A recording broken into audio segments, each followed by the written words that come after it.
Donc, bon lundi à tous, j'espère que ça va bien. Donc, comme j'avais dit la semaine passée, j'allais peut-être plus me focusser sur le swing. C'est mon ami Steve, lui qui trade, il a commencé à scalper, puis là, finalement, il a switché aussi sur le swing. Puis je me suis dit, bon, tant qu'à payer plein de commissions pour rien, ben, je vais peut-être faire la même chose. Fait que, en fin de semaine, j'ai vraiment comme pris mon temps, puis j'ai analysé vraiment beaucoup de patterns, j'ai analysé fait beaucoup de recherches de stock, là, je n'ai screené à peu près 400, là, puis juste pour trouver les meilleurs patterns.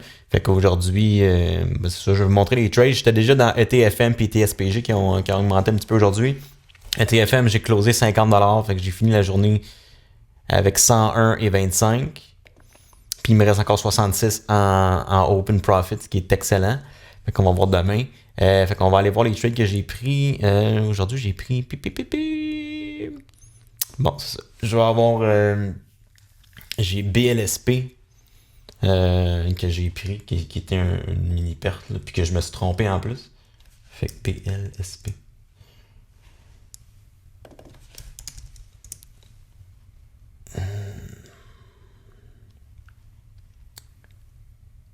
Yes, donc BLSP. Je l'avais pris sur la 1 minute, je me trompe pas. Je m'étais mis une alerte parce que dans le fond, ça faisait quand même un petit bout qu'on faisait du downtrend. Il y avait comme un triangle dans l'intraday. Fait que je m'étais mis une alerte si jamais on allait plus haut que l'ancien high. Fait que ce matin, ça l'a popé. Puis finalement, là, ici, on faisait un triangle. Fait que je me suis dit... Ici... ici.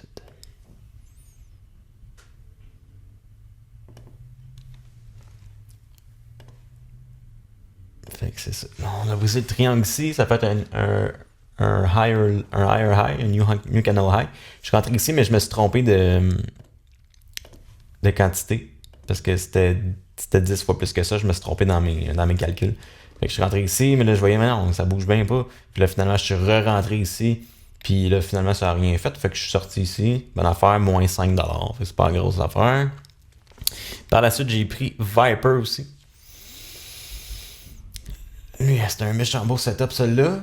Je l'avais spoté. Oh, on va aller sur le 1 minute. Je l'avais spoté ici au break du triangle, mais finalement, j'avais pas assez de buying power. Puis, ah non, même pas ça. J'ai pas été filé. J'avais mis mon order à 24, puis j'ai pas été filé. Fait que finalement, j'ai attendu qu'il y ait en haut, puis qu'il retest, qui est exactement ça qui est fait. Fait que je suis rentré ici au retest, un limit order, ça m'a rentré direct. On n'est même pas allé plus bas finalement. Fait que Serge l'a dit que ça faisait souvent ça, le COTC. Ça break la résistance, ça revient tester le support, ça remonte. Fait que j'ai vendu ici pour un petit 28$. Puis SNMN par la suite. Aussi, j'avais une alerte. Parce que le daily était... on allait toucher les moyennes mobiles ici. Fait que je m'étais mis une alerte comme quoi si on allait briser le haut de la dernière candle qui est ici, ben ça allait m'alerter. Fait que c'est exactement ça que j'ai fait. Fait que on est allé briser les highs ici. Là, je m'attendais à un petit pullback. Je suis rentré ici à 14, si je me trompe, 0,014.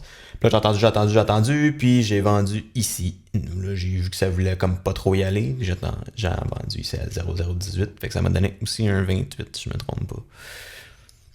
Ouais, 28 et 57. Fait qu'en all, 28 et 57 pour lui, 28 et 57 pour Viper. Puis 50$ que j'ai closé ETFM. Et j'ai aussi pris CLWD, que lui aussi je m'étais mis une alerte. On était retourné toucher ici les anciennes résistances. Fait que là, j'étais comme, je vais mettre une alerte. Comme quoi, que, même chose, on va briser le high de l'ancienne chandelle de vendredi. Fait que c'est ça qu'on a fait. Puis, c'est ça. Je suis rentré à 7,5, qui est pas mal là, en fait. Puis là, aujourd'hui, on a comme gossé, mais je trouve que le daily est quand même beau, considérant qu'on a, comme c'est ça, on a retest les anciennes résistances devenues support.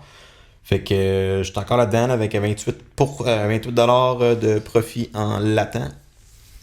Puis j'ai aussi pris XTRM, que lui aussi je m'étais mis une alerte parce que le daily il est vraiment beau. Un petit peu la même chose, c'est vraiment le genre de pattern que je cherche, un up move, un retracement, une consolidation. La plupart du temps, je regarde, on va regarder on va toucher les moyennes mobiles. Ça donne un edge plus grand. Puis la même chose, lui il a breaké l'ancien high ici. Puis lui, je l'ai chassé un petit peu. J'aurais pu attendre pour un retracement qu'il a fait. Puis finalement, ben, j'étais encore dedans là, avec un moins 2,50. Mais le daily est vraiment beau. Si on peut aller rechercher là, les highs ici, peut-être même un petit peu plus bas ou un petit peu plus haut, ça serait vraiment un beau trade. Fait que j'ai ça d'ouvert pour les jours qui s'en viennent. Fait que je suis vraiment content. Là, ça débloque enfin. Je veux pas crier fortune trop rapidement non plus. Mais je vais continuer à regarder les setups comme ça, puis essayer de faire l'argent là-dessus, en fait, de profiter de ces setups-là qui reviennent vraiment, vraiment souvent, là, soit dit en passant. Fait que yes, fait qu'un gros merci, puis je vais vous faire un recap pour demain, dire où ce qu'il y en est avec ces positions-là, en espérant que je finis dans le profit aussi. Donc merci beaucoup, puis bonne soirée, bye!